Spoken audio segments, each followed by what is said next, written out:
ngene wae ya wis he. Katanya minta saya ketum lagi, tapi anak buahku nek ngene kabeh moh. Wah, terus ada yang kepengen. Wah, gile. Mau enggak kalau sama yang kepengen niku? Ayo. Gitu aja, ada yang di sono nggak ngomong, berarti dia mau. Alah gila dah. Ya KPK, aku baru pikir apa aku yo. Lah KPK, masa nggak ada kerjaan lain? Hah? Yang dituding, yang diubrak-ubrak hanya Pak Hasoi gue. Ayo wartawan, tulis itu. Karena sebenarnya kan banyak yang malah udah tersangka, tapi menang gue. Aku udah kalau tiap hari buka koran, mungkin ada tambahan. Gak ada. Tadi aja sebelum kesini yang ngono. Kali-kali sopo ngono yang rentep-rentep iku lho, kan akeh. Ntar kalau saya ngomong katanya saya ini tidak tidak sopan. Masa kalian gitu takut? Sebenarnya takut tuh apa tuh? Saya kan udah ngomong tuh ilusi. Tarat.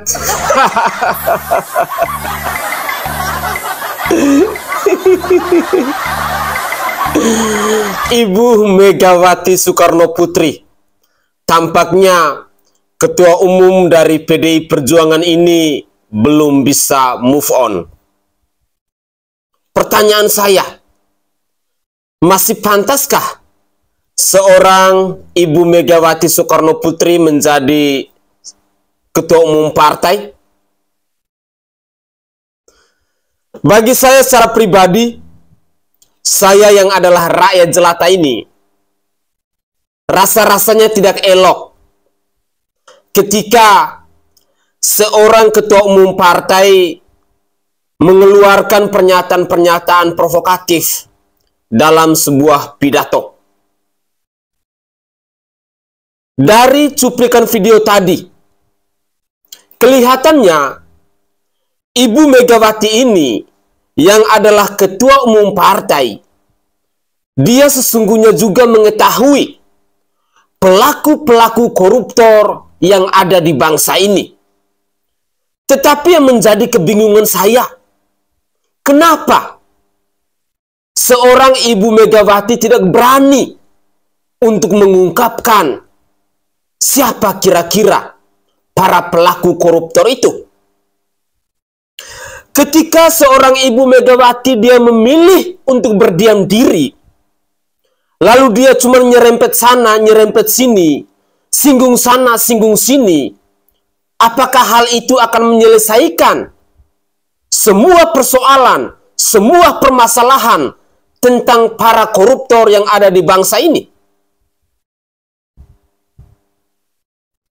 Jujur, saya secara pribadi itu berharap agar seorang ketua umum partai, agar seorang Ibu Megawati Soekarno Putri mampu untuk mengungkapkan nama-nama pelaku koruptor disertakan dengan barang buktinya.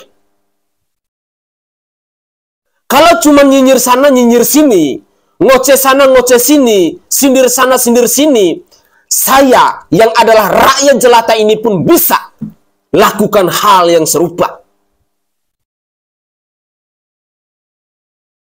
Sehingga bagi saya secara pribadi, pernyataan dari ketua umum partai Ibu Megawati Soekarno Putri ini hanya mau provokatif, hanya mau mengundang persoalan baru. Kenapa sih tidak transparan? Kenapa sih tidak mengungkapkan yang sesungguhnya? Karena saya pikir Bapak Presiden Prabowo Subianto hari ini sedang gencar-gencarnya, sedang semangatnya untuk memberantas semua pelaku koruptor yang ada di bangsa ini. Jujur, saya rasa-rasanya marah kecewa ketika mendengar cuplikan video singkat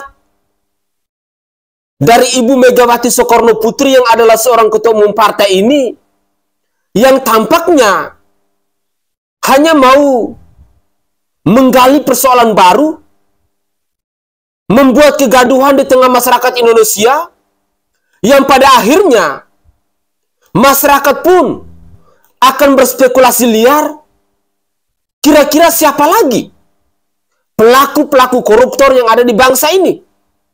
Karena dari pernyataannya Bu Mega tadi, kelihatannya beliau mengetahui para pelaku koruptor yang ada di bangsa ini. Sehingga saya berharap seorang ketua umum partai, seorang Megawati Soekarno Putri harus mampu dong menyebutkan nama-nama A, B, C, dan seterusnya. Diikut sertakan dengan barang buktinya. Kalau Ibu Megawati yang adalah ketua umum partai tidak mampu untuk menyertakan barang buktinya, sama halnya tidak jauh berbeda dengan seorang Hasto Kristianto yang katanya punya informasi-informasi penting, yang katanya punya dokumen-dokumen penting, yang katanya punya video-video penting terhadap para pelaku koruptor yang ada di bangsa ini.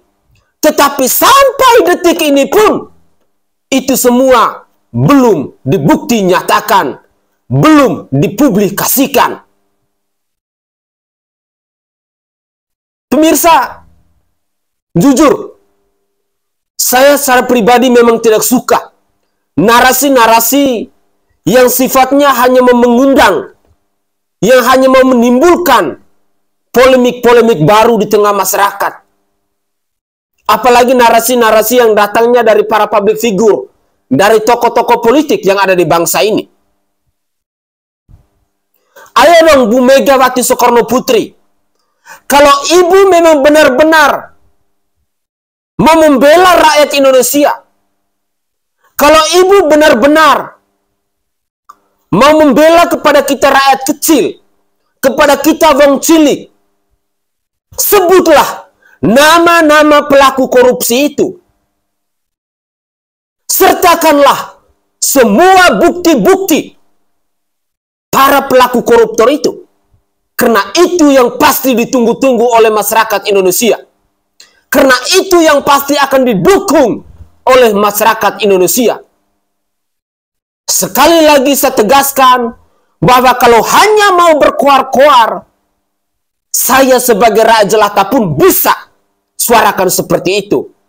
Bisa untuk koar-koar seperti itu. Karena tidak ada barang bukti. Karena tidak menyebutkan namanya. Yang pada akhirnya hanya menimbulkan kegaduhan di tengah masyarakat. Padahal hari ini kami masyarakat Indonesia sedang mendukung penuh pemberantasan korupsi yang dilakukan oleh Bapak Presiden Republik Indonesia, yakni Prabowo Subianto itu. Itu yang kami tunggu-tunggu hari ini. Kalau Ibu mampu mengungkapkan hal ini, mampu membuktikan hal ini, maka saya sangat yakin dan percaya masyarakat Indonesia pasti akan mendukung Ibu. Tetapi kalau hanya berkoar-koar, saya sangat yakin dan percaya masyarakat Indonesia pasti pada akhirnya semakin tidak respect terhadap PDI Perjuangan. Itu adalah komentar singkat dari saya. Pemirsa, berikut ini saya akan menyajikan satu cuplikan video menarik terkait dengan komentar dari seorang pengamat politik, yakni Bang Adi Praitno. Dan saya berharap bahwa pemirsa sekalian bisa menyimak cuplikan video ini sampai akhir. Karena menurut saya, apa yang dikatakan oleh Bang Adi Praitno ini ada benarnya. Inilah cuplikan video selengkapnya. Ternyata dampak ditetapkannya Hasto sebagai tersangka oleh KPK ini efeknya merembet kemana-mana. Bukan hanya rumah Hasto yang kemudian digeledah untuk mencari barang bukti sejauh mana keterlibatan Hasto terkait dengan Harun Masihu yang sampai saat ini masih buron, atau misalnya bukan hanya KPK memanggil satu persatu pihak-pihak yang selama ini dinilai mengetahui bagaimana proses keterkaitan Harun Masihu kemudian Hasto, yang dimana dua-duanya ini sudah ditetapkan sebagai tersangka. Tapi lebih dari itu, sehari dua hari ini kita mendengarkan bagaimana respon politik yang disampaikan oleh mantan politisi PDIP, yaitu Effendi Simbolon, terkait dengan Hasto yang sudah jadi tersangka. Statement-statement Effendi Simbolon tentu sangat mengagetkan. Pertama, Effendi Simbolon itu meminta kepada PDIP untuk melakukan evaluasi secara menyeluruh. Yang kedua, bahkan ini menurut saya yang cukup mengagetkan, adalah meminta kepada Megawati Soekarno Putri sebagai Ketua Umum PDIP itu untuk mundur sebagai bentuk pertanggungjawaban politik. Tentu cukup mengagetkan, karena selama ini kita tahu bahwa Effendi Simbolon itu kan dinilai sebagai sosok yang mungkin lurus-lurus saja selama di PDIP. Jadi tidak mengherankan ketika Effendi Simbolon meminta Megawati Soekarno Putri itu mundur dari jabatan politiknya sebagai Ketua Umum PDIP. Ini kan memancing reaksi yang cukup luar biasa dari PDIP. Karena apapun, Effendi Simbolon itu dianggap sebagai bagian dari Jokowi saat ini. Jadi tidak mengherankan kalau kemudian pernyataan Effendi Simbolon yang meminta Megawati mundur, tidak lagi jadi Ketua Umum partai, ini kemudian membuat perang terbuka antara PDIP dengan Jokowi itu terus berlanjut sampai hari ini. Publik tahu Effendi Simbolon juga dipecat oleh PDIP hanya gara-gara bertemu dengan Jokowi dan dianggap sebagai orang yang kemudian tidak lagi mematuhi fatsun-fatsun politik PDIP. Di Pilkada Jakarta misalnya, Effendi Simbolon itu dianggap satu mazhab dengan Jokowi yang memberikan dukungan politiknya kepada Ridwan Kamil. Jadi tidak mengherankan kalau kemudian Effendi Simbolon yang merasa prihatin terkait dengan kasus Hasto, meminta kepada PDIP mengevaluasi secara menyeluruh, meminta kepada Megawati Soekarno Putri untuk mundur sebagai Ketua Umum, itu dianggap sebagian suara politik Effendi Simbolon yang saat ini sudah menjadi bagian dari Jokowi. Itulah yang kemudian membuat politisi PDIP Guntur Romli menegaskan ini adalah sebagai salah satu bentuk bahwa memang selama ini ada pihak-pihak yang memang ingin mengaut-aut dan ingin mengobok-obok PDIP supaya tidak sekuat dan tidak setangguh seperti dahulu kala. Jadi pernyataan Effendi Simbolon yang kemudian meminta Megawati mengundurkan diri sebagai Ketua Umum itu dianggap sebagai bukti yang cukup sahih betapa memang selama ini ada pihak-pihak yang mencoba untuk mengincar posisi Ketua Umum Megawati Soekarno Putri yang selama ini dianggap sebagai veto player di Partai Banteng yang nyaris tidak tergantikan. Itulah yang saya kira per hari ini publik melihat ini pertarungan politik antara orang-orang yang dekat dengan Jokowi dengan PDIP. Rasa-rasanya agak sulit untuk bisa dihilangkan. Tapi terlepas apapun itu, saya kira dua hal. Pertama, menjadi menarik pernyataan Effendi Simbolon itu karena disampaikan setelah tak lagi jadi kader PDIP. Padahal kalau Effendi Simbolon ataupun ketika masih ada Jokowi, suara supaya untuk melakukan evaluasi menyeluruh terkait dengan PDIP, apalagi meminta Megawati sebagai Ketua Umum tidak melanjutkan jabatan politiknya, itu disampaikan ketika Effendi masih menjadi bagian dari PDIP, itu saya kira luar biasa.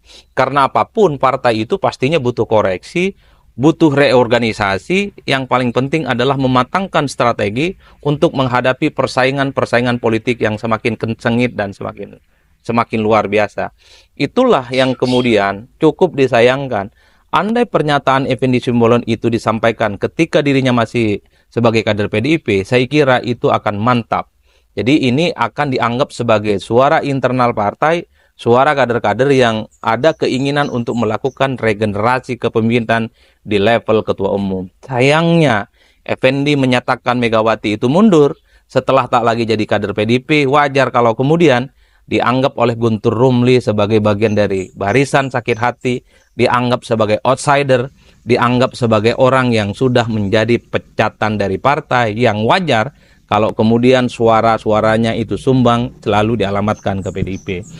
Itu yang pertama. Jadi ini terkait dengan apa yang disampaikan oleh Effendi yang saat ini bukan lagi kader PDIP. Sayang betul memang kalau keinginan PDIP itu evaluasi secara menyeluruh terkait dengan posisi ketua umum mereka disampaikan ketika masih kader, saya kira ini akan menjadi sesuatu yang sangat menggembarkan. Nah, yang kedua dari segi substansi, terlepas misalnya Effendi ini bukan lagi kader PDIP, terlepas Effendi Simbolon itu dianggap sebagai orang yang saat ini membenci PDIP dan sudah menjadi bagian dari Jokowi.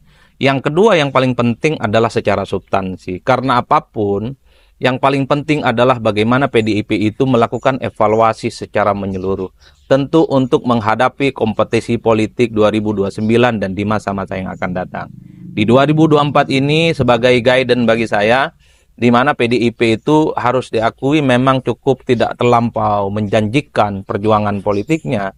Di Pilpres mereka itu babak belur, mengusung Ganjar dan Mahfud, perolehan suaranya cukup tragis, hanya sebesar 16%. Begitupun di Pileg, betul bahwa PDIP itu tetap kokoh di posisi atas, tapi dibandingkan dengan suara sebelumnya 2019, suara perolehan PDIP itu turun secara signifikan. Kita tahu di 2019 suara Pileg PDIP itu sekitar 19%.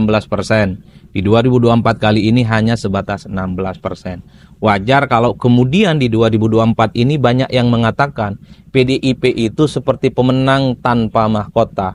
Menang Pileg tapi suaranya berkurang, menang Pileg kemudian Pilpresnya kalah, yang kemudian membuat PDIP sangat kelihatan sekali per hari ini kelihatan tidak punya kawan dan tidak punya sahabat untuk dijadikan sebagai partner koalisi politik. Dan itu nyata di parlemen ataupun dalam koalisi-koalisi di pilkada. Secara substansi lagi menjadi penting sebenarnya bagi PDIP untuk mengevaluasi bagaimana strategi politik mereka yang akan mereka lakukan di masa-masa yang akan datang.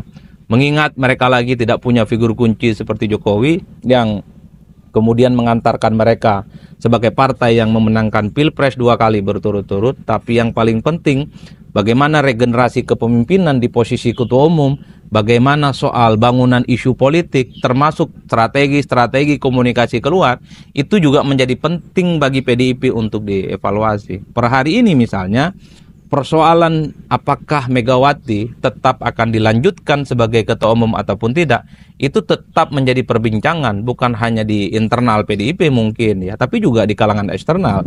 Karena orang melihat dalam sebuah partai politik memang ada sebuah keharusan bagaimana posisi ketua umum itu sudah mulai ada regenerasi. Itulah yang kemudian menjadi penting, apakah di ulang tahun PDIP yang kemudian akan segera dilaksanakan, persoalan posisi ketua umum itu layak dievaluasi ataupun tidak. Karena bagi publik sebenarnya ingin mencermati bagaimana internal PDIP di masa-masa yang akan datang.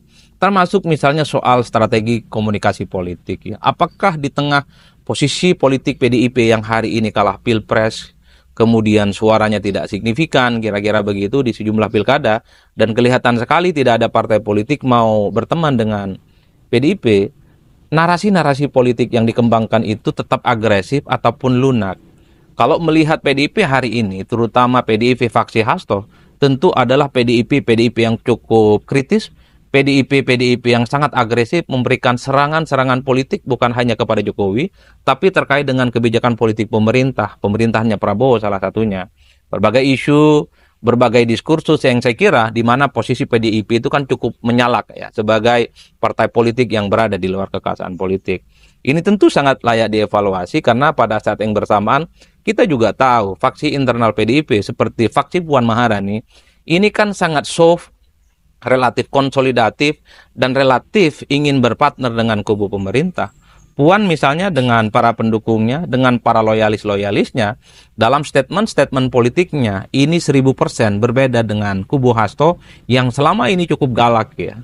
Puan itu menunjukkan wajah lain dari PDIP, adalah wajah-wajah yang cukup lunak, yang dimana iman dan chemistry politiknya ada kecenderungan ingin bersama dengan kubu pemerintah, termasuk dengan Prabowo Subianto. Bahkan Puan sekalipun dengan para kubunya itu tidak pernah lantang dan secara agresif menyerang Jokowi. Itu yang saya sebutkan sebagai strategi komunikasi politik. Per hari ini harus diakui bahwa Strategi komunikasi politik yang terlampau lantang, terlampau agresif, itu kontraproduktif sebagai upaya untuk mendapatkan simpati publik. Per hari ini kita juga tahu bahwa pemilih muda itu kurang lebih sekitar 54% adalah mereka yang sebenarnya tidak terlampau suka dengan wajah-wajah politik yang terlampau agresif, terlampau konfrontatif dalam menyampaikan gagasan-gagasan strategi perjuangan politiknya. Apalagi di 2029 ada sekitar kurang lebih 60% masyarakat yang umurnya 17 sampai 40 tahun sebagai pemilih dominan yang di mana portofolio politik mereka adalah mereka yang kemudian lebih menyukai model politik yang soft, lebih menyukai strategi komunikasi politik yang kemudian damai, lunak, dan seterusnya, dan seterusnya. Inilah yang saya kira di luar hal bahwa Effendi Simbolon itu adalah orang luar, tentu menyongsong hari ulang tahun PDIP, maka yang paling penting bagaimana mengevaluasi secara menyeluruh strategi komunikasi, soal narasi isu, terkait dengan soal bagaimana posisi Ketua Umum Megawati Soekarno Putri sebagai veto player yang tidak tergantikan. Percuma suara-suara seperti Effendi Simbolon dan pihak lain yang misalnya mencoba supaya Ketua Umum Megawati, Ketua Umum PDIP itu tak lagi Megawati, kalau itu tidak inline dan tidak ditangkap oleh internal PDIP, di mana ada kecenderungan mereka yang terus ingin memperjuangkan Megawati sebagai Ketua Umum. Percuma misalnya suara-suara keras dari luar, bahwa misalnya PDIP ini perlu melakukan peremajaan kepemimpinan, kalau itu kemudian tidak ditangkap oleh internal PDIP. Jadi, apakah PDIP itu akan melakukan evaluasi secara menyeluruh? Apakah misalnya PDIP itu akan mengganti ketua umum mereka? Itu sangat tergantung bagaimana internal PDIP yang saya kira pastinya sudah memiliki kalkulasi politik menghadapi tantangan-tantangan politik di masa yang akan datang. Itulah yang saya sebutkan. Di 2024 menghadapi 2025 ini tidak mudah bagi PDIP. Kalah Pilpres, menang Pileg tapi suaranya berkurang, tidak punya teman di mana-mana.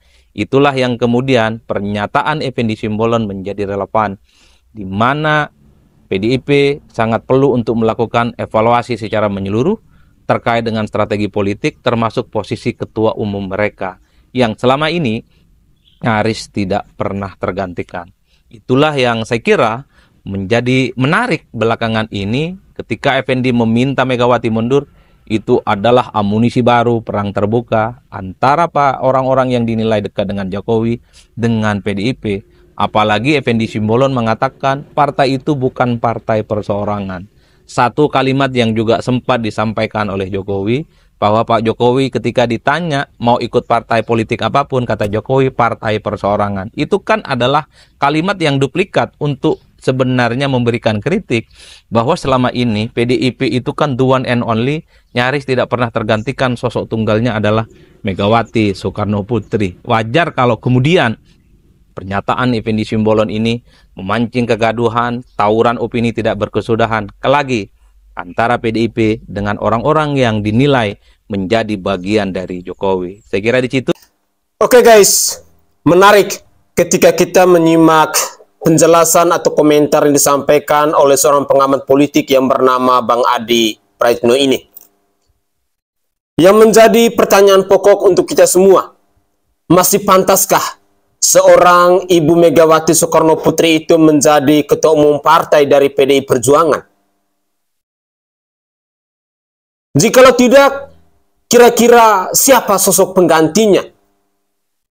Apakah sudah waktunya bahwa seorang Megawati Soekarno Putri harus diistirahatkan dan digantikan dengan kader-kader yang baru? Perlu kita garis bawahi pernyataan dari Bang Adi Praitno tadi, bahwa partai politik itu bukan milik perorangan. Bagi saya secara pribadi, memang tidak elok, memang tidak bagus kalau seorang ketua umum partai itu terlalu lama. Sekali lagi, kalau seorang ketua umum partai itu terlalu lama. Jangan sampai sesungguhnya ada hal-hal negatif yang selama ini mungkin sudah tercipta, gagal untuk dievaluasi, yang pada akhirnya akan dianggap sebagai sesuatu yang dibenarkan. Mungkin sudah waktunya bahwa PDIP harus regenerasi pengurusnya, harus regenerasi ketua umumnya, maupun harus regenerasi para elit-elit partainya. Saya berharap bahwa narasi-narasi yang dibangun oleh Bang Adi Praitno ini mungkin bisa disimak sebagai bahan evaluasi oleh kader-kader dari PDI Perjuangan. Ditambah lagi, 2029 ini adalah persaingan politik yang menurut saya sudah sangat semakin ketat. Mampukah PDIP seorang diri melawan dengan 12 parpol lainnya? Kalau dari PDI Perjuangan tidak mau untuk membuka diri dengan partai-partai politik lainnya, maka besar kemungkinan di 2029 nanti PDI Perjuangan akan tetap terpojok, akan tetap tak berdaya. 2024 kemarin sudah menjadi pengalaman, sudah menjadi pil pahit yang semestinya harus dipelajari, yang semestinya harus direfleksi, bahwa tidak elok atau tidak bagus satu partai bertahan dengan sendirinya, satu partai melawan dengan 12 partai. Sama sekali tidak berimbang. Adalah pukulan telak ketika seorang Ganjar Pranowo dan Bapak Profesor Dr. Mahfud MD maju sebagai calon presiden dengan persentase hanya 16% itu. Semoga saja ini bisa menjadi pembelajaran untuk kader-kader PDIP dan PDI Perjuangan itu sendiri. Mari kita bergotong royong, mari kita bergandeng tangan untuk membangun bangsa dan negara ini. Bergotong royong dan bergandeng tangan itu butuh banyak figur, butuh banyak tokoh. Tidak bisa kita merasa bahwa kita paling benar. Tidak bisa kita merasa bahwa partai politik kita yang paling berkuasa dan lain sebagainya. 1 berbanding 12 adalah sesuatu yang sangat mustahil. Pemirsa, semoga saja cuplikan video saya kali ini bisa berguna buat pemirsa sekalian yang sampai saat ini pun masih setia untuk terus menyimak konten-konten dari saya dalam mengupdate terkait dengan perkembangan dunia politik di tanah air. Saya Sainai dari Provinsi Nusa Tenggara Timur. Saatnya kita yang rakyat jelata harus berani untuk bersuara. Salam hormat, salam NKRI, dan salam Pancasila untuk kita semua.